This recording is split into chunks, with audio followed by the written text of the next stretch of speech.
सब सही। दोस्तों नमस्कार, एक बार फिर से मैं संतोष पियाटी आप सभी लोगों का इस स्टार एकेडमी में तहे दिल से हार्दिक स्वागत एवं अभिनंदन करता हूं।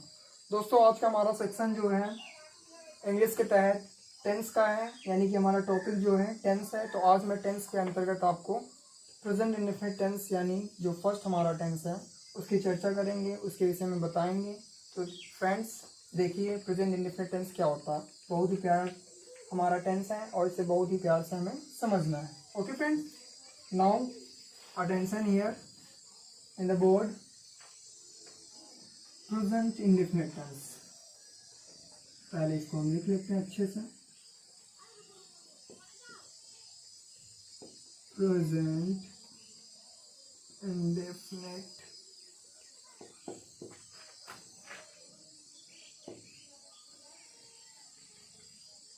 टेंस।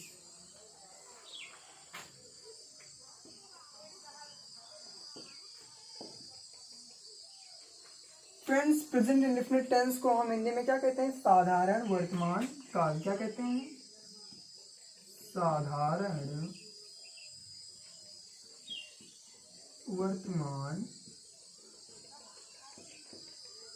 काल। तो सबसे पहले हम इसकी पहचान जानेंगे कि प्रेजेंट इंडेफिनिट टेंस की पहचान क्या होती है दोस्तों। तो पहचान दोस्तों वेरी सिंपल है, बहुत ही आसान है, आपको बस समझना है। ठीक है, तो हमने सबसे पहले हेडिंग डाल दी पहचान। तो दोस्तों पहचान हमें बहुत ही आसान तरीके से अपने माइंड में रखना है। इसकी पहचान ये है कि जिन हिंदी वाक्यों की क्रियाओं के अंत में, मैंने क्या कहा दोस्तों? जिन हिंदी वाक्यों की क्रियाओं के अंत में यदि हमें क्या मिलता है? ता है, ती है, ते हैं आदि शब्द मिलते हैं, तो हमारा कौन सा टेंस होगा? प्रेजेंट इंडेफिनिट टेंस होगा। समझ में आई मेरी दोस्तों बात? हाँ, तो सिंपल में अगर मैं बताना चाहूँ तो वाक्य, कोई भी आपका वाक्य होगा, वाक्य के क्रियाओं के अंत में, क्रियाओं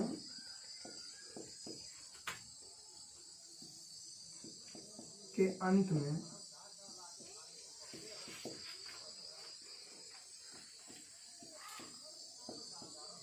ता है, ती है, ते हैं इत्यादि शब्द आते हैं। हमें फ्रेंड्स इतना याद रखना है, ये इसकी आइडेंटिफिकेशन है। क्या है? इसकी पहचान है। वेरी सिंपल है और बहुत ही छोटे शब्दों में है। समझ में आई मेरी बात दोस्तों? हाँ, this is the identification of present indefinite tense, यानी हिंदी में क्या कहते हैं इसे? साधारण वर्तमान काल। समझ में आई दोस्तों बात? हाँ, तो अब थोड़ा हम ये भी चर्चा कर लेते हैं कि टेंस के अंतर्गत सेंटेंस कितने प्रकार के होते हैं, क्योंकि हमको सेंटेंस के तहत बहुत सारे अनुवाद बनाने हैं, तो उन्हें समझना भी बेहद ज़रूरी है। ठीक है दोस्तों, तो आपने ऐसे पढ़ा होगा कि सेंटेंस, काइंड्स ऑफ सेंटेंस, तो ऐसे टेंस के तहत जो नहीं, ऐसे जो हैं वो 5 टाइप्स ऑफ सेंटेंसेज होते हैं, लेकिन जो टेंस के अकॉर्डिंग जो होते हैं सेंटेंस, वो 6 टाइप्स ऑफ सेंटेंस होते हैं। तो उन्हें क्या कहते हैं, एक बार देख लेते हैं हम लोग कौन कौन से होते हैं। नंबर 1 में होता है सिंपल सेंटेंस या असर्टिव सेंटेंस, जिन्हें क्या कहते हैं? असर्टिव सेंटेंस या सिंपल सेंटेंस। नंबर 2 में दोस्तों आता है नेगेटिव सेंटेंस। आपने पिछली कक्षाओं में इसका अध्ययन किया होगा कि नहीं? यस और नो, 1 2। नंबर 3 में आता है इंट्रोगेटिव सेंटेंस। कौन सा सेंटेंस आता है friends? Interrogative sentence.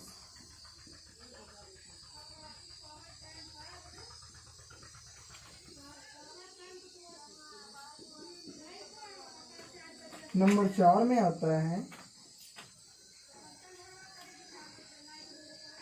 WH type sentence.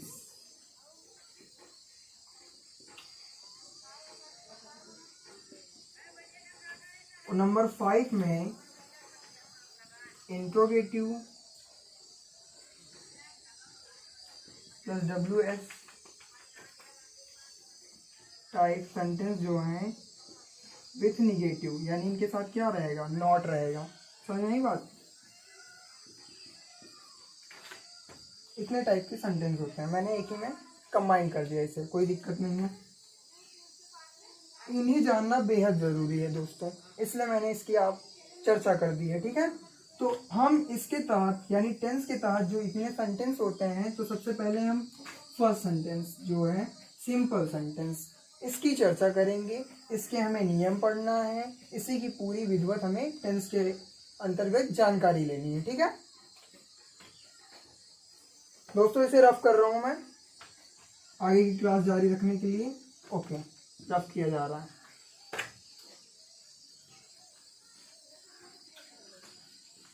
हाँ दोस्तों, मैंने क्या कहा, पहला हमारा सेंटेंस कौन सा है, सिंपल सेंटेंस।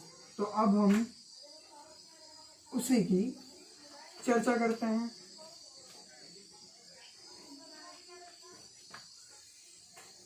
सिंपल सेंटेंस,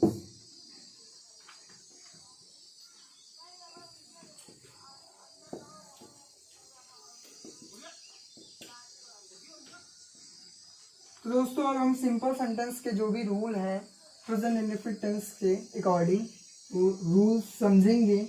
तो समझो, पहला जो रूल है बहुत ही आसान है, बस एक बार केयरफुली होके उसे समझना है आपको, ठीक है। तो मेरी बात बस समझिएगा, मैं क्या कहना चाहता हूँ आपको, बस मैं जो थोड़ी बातें हैं उन्हें समझाना चाहता हूँ। एक वचनकर्ता, क्या कहा मैंने फ्रेंड्स, हाँ एक वचनकर्ता यानी सिंगुलर नंबर या सिंगुलर सब्जेक्ट। एक वचनकर्ता के साथ आपको वर्ब की फर्स्ट फॉर्म में एस या ईएस लगाना है। It is the first rule of this sentence. समझ आई बात। हाँ, पहला ये है कि सिंगुलर नाउन या सिंगुलर सब्जेक्ट होने पर एस या ईएस का प्रयोग करते हैं। समझ आई मेरी बात दोस्तों। अब मैंने क्या कहा, सिंगुलर सब्जेक्ट होने पर वर्ब की फर्स्ट फॉर्म में एस या ईएस का प्रयोग करते हैं। अब दोस्तों आप ये जान लेते हैं कि सिंगुलर सब्जेक्ट क्या होता है, इसे हिंदी में क्या कहते हैं। तो हाँ दोस्तों, हिंदी में क्या कहते हैं, मैंने अभी गौर कीजिएगा, मैंने क्या बताया, हिंदी में से क्या कहते हैं, एक वचनकर्ता। आपको पता भी होगा। हाँ, को पहला रूल क्या समझाया कि सिंगुलर सब्जेक्ट होने पर वर्ब की फर्स्ट फॉर्म में आपको एस या ईएस का प्रयोग करना है या प्रयोग करते हैं। तो अब ये जान लेते हैं कि सिंगुलर सब्जेक्ट क्या होते हैं, ही सी इट या नेम, ये हमारे क्या है, सिंगुलर सब्जेक्ट है, जिन्हें कहते हैं एक वचनकर्ता। ठीक है, अब ये जान लेते हैं एक वचनकर्ता क्या होता है। जैसे किसी ने पूछ लिया एक वचनकर्ता क्या होता है, तो क्या बताओगे। सिंपल शब्दों में अगर दोस्तों बताना चाहें, मैं बताना चाहूंगा आपको सिंपल शब्दों में इसे, कि एक वचनकर्ता से आपको खुद जाहिर हो रहा है कि एक वचनकर्ता से मतलब ये है कि जहाँ पर कोई वस्तु हो या व्यक्ति हो, वो ओनली वन हो, यानी कि केवल एक हो, एक से अधिक ना हो, तो वहाँ क्या होगा, हमारा सिंगुलर सब्जेक्ट होगा। समझ में आई दोस्तों मेरी बात, वेरी सिंपल। हाँ, मैंने क्या कहा, जहाँ पर कोई वस्तु या व्यक्ति एक से अधिक ना हो, ओनली वन हो, तो वहाँ पर हमारा क्या होगा, सिंगुलर सब्जेक्ट होगा। और सिंगुलर सब्जेक्ट जैसा मैंने दोस्तों आपको बता दिया, ही सी इट या नेम। ठीक है, ये हमारा फर्स्ट रूल है। अब इसमें ही सी में तो आप जानते हो ना, इन दोनों की मीनिंग एक ही है, मतलब मीन उनका मतलब एक ही है वह, लेकिन ही का मतलब, सी का मतलब आपको पता है। ठीक है, हाँ क्या पता है, ही का मतलब ये बॉयज के लिए यूज किया जाता है, सी का मतलब गर्ल्स के लिए यूज किया जाता है। ठीक है, ओके। अब नेक्स्ट रूल पे आते हैं। हमारा नेक्स्ट रूल क्या है, फर्स्ट रूल हमने समझ लिया है, अब नेक्स्ट रूल पे आते हैं, second rule, rule number second. तो rule number second is that कि बहुवचन करता, बहुवचन करता। दोस्तों एक बार समझ लो, लिखने से पहले समझा दे रहा हूँ आपको। यानी कि बहुवचन करता होने पर, वहां पर एक वचन करता था, अब दूसरा रूल है कि बहुवचन करता होने पर वर्ब की फर्स्ट फॉर्म में एस या ईएस का प्रयोग नहीं करते हैं। हमारा रूल दूसरा नंबर यही है। समझ में आई मेरी बात दोस्तों? मैंने क्या कहा, बहुवचन कर्ता होने पर वर्ब की फर्स्ट फॉर्म में यानी कि क्रिया की प्रथम अवस्था में एस या ईएस का प्रयोग नहीं करते हैं। दोस्तों बात समझ में आ रही है ना? हाँ, बहुत प्यारा पढ़ा रहे हैं, बहुत ध्यान से समझना है आप लोगों को। बहुवचन कर्ता यानी कि प्लूरल सब्जेक्ट होने पर वर्ब की फर्स्ट फॉर्म में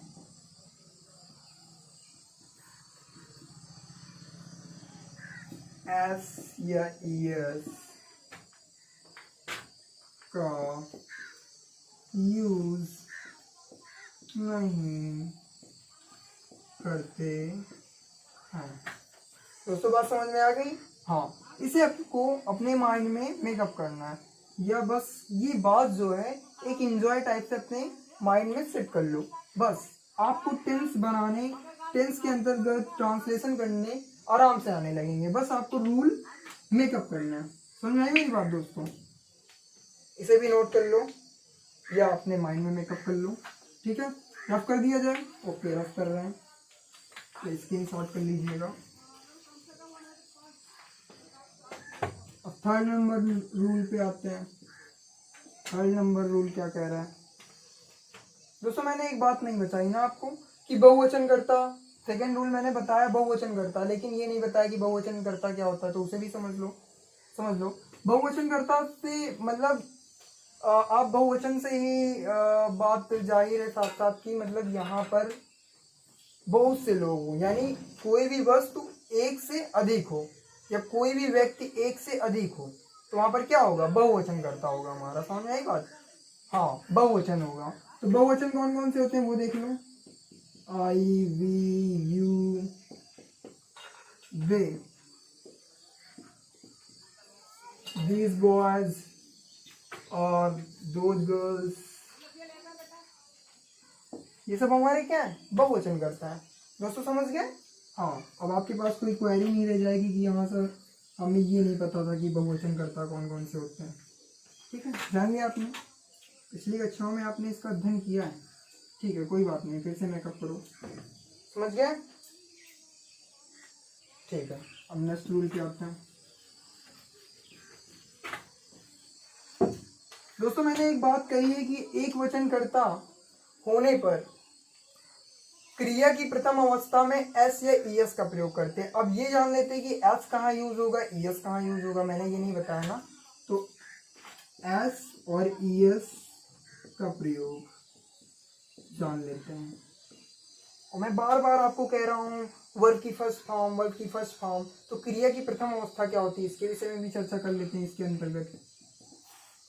तो दोस्तों वर्ब, जाहिर सी बात है, वर्ब को हिंदी में क्या कहते हैं?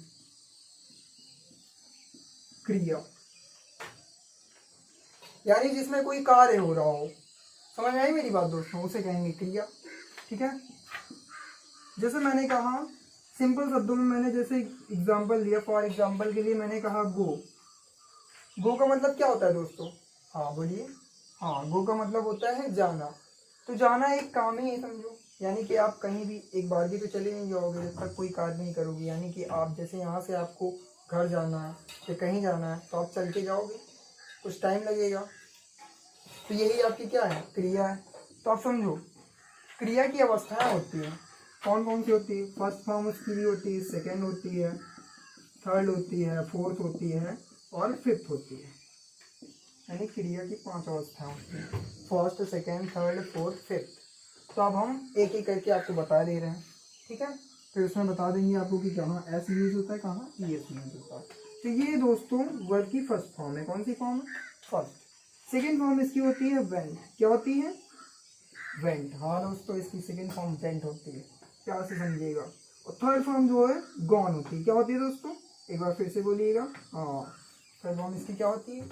गॉन होती है। जो फोर्थ फॉर्म है वो हमारी होती है गोइंग। गोइंग क्या होती है? गोइंग, जिसे जीरेंट फॉर्म भी कहते हैं। यानी वर्ब की फर्स्ट फॉर्म प्लस आईएनजी। देख लो वर्ब की फर्स्ट फॉर्म है कि नहीं, जी ओ गो, उसमें क्या लगा है आईएनजी, जिसे जी एंड फॉर्म कहते हैं। तो फिफ्थ में आता है हमारा जी ओ ई एस, ये फिफ्थ फॉर्म है हमारी कोर्स। तो ये क्रिया की अवस्थाएं हो गई, जितनी भी होती मैंने बता दिया आपको। अब आपको दिक्कत नहीं होगी। अब जैसे पहला रूल मैंने बताया था आपको कि एक वचनकर्ता होने पर क्रिया की प्रथम अवस्था में, क्रिया का मतलब वर्ब से, और वर्ब क्या है गो, क्रिया की प्रथम अवस्था यानी इसमें क्या यूज करोगे आप, क्या यूज करोगे आप, एस या ई एस यूज करोगे, ना कि इन सब में। इन सब में नहीं यूज करना है, इसमें यूज करना है। अब बात समझ में आ गई दोस्तों। अब ये भी जान लेते कहाँ एस यूज होगा, कहाँ ई एस यूज होगा। तो देखो दोस्तों, ई एस कहाँ यूज होता है, किसी भी वर्ब का लास्ट लेटर, जैसे गो वर्ब है तो इसका लास्ट लेटर क्या है ओ, तो मैं तुम्हें बताना चाहूँगा आपको कि कहाँ कहाँ ई एस यूज होगा। यदि लास्ट लेटर आपको किसी भी वर्ब का ओ मिलता है, ई एक्स मिलता है, एस एस मिलता है या एच मिलता है, तो उसके साथ हम क्या यूज करेंगे, ई एस यूज करेंगे। समझ में आई मेरी बात दोस्तों। और यदि किसी भी वर्ब के लास्ट में आपको यदि ये लेटर आपको नहीं मिल रहा है, क्या नहीं मिल रहा है, तो उसके साथ आपको लास्ट में क्या लगा देना है, एस लगा देना। अब बात समझ में आ गई, क्लियर हो गया, कोई दिक्कत। दोस्तों समझ लो एक बार इसे नोट पॉइंट है, एक प्रकार से समझ लो, इम्पोर्टेंट पॉइंट है ये। इसे स्क्रीनशॉट कर लीजिएगा या राइट कर लीजिएगा, ठीक है। मिटा रहे हैं इसे, रफ कर रहे हैं। तो दोस्तों इस रूल के अंतर्गत हमने अध्ययन ये किया कि कहाँ एस यूज होगा, कहाँ ई एस यूज होगा वर्ब के अंतर्गत। समझ आई। अब दोस्तों डायरेक्ट क्या कहते हैं, अनुवाद बनाने के टॉपिक पे आते हैं कि अनुवाद कैसे बनाया जाएगा, कैसे क्या करना है, ठीक है। अब जो रूल्स हैं बस उन्हें याद रखना है, उन्हें समझे रहना है, बस उन्हीं के तहत आपको ट्रांसलेशन करना है, इंग्लिश में अनुवाद करना है। तो वेरी सिंपल है दोस्तों। जैसे कि मैथ में आपने पढ़ा है कि बिना सूत्र के मैथ के क्वेश्चन नहीं लगते हैं, उसी तरह इंग्लिश में भी कुछ फार्मूले होते हैं, ठीक है, तो उनके बिना अनुवाद नहीं होता है। तो जैसे दोस्तों मैथ में फार्मूला होता है, उसी तरह इंग्लिश में अनुवाद बनाने के लिए स्ट्रक्चर होते हैं, तो उन्हें भी जानना जरूरी है। तो सिंपल सेंटेंस का जो सिंगुलर सब्जेक्ट का स्ट्रक्चर है मैं वो बताना चाहूँगा आपको।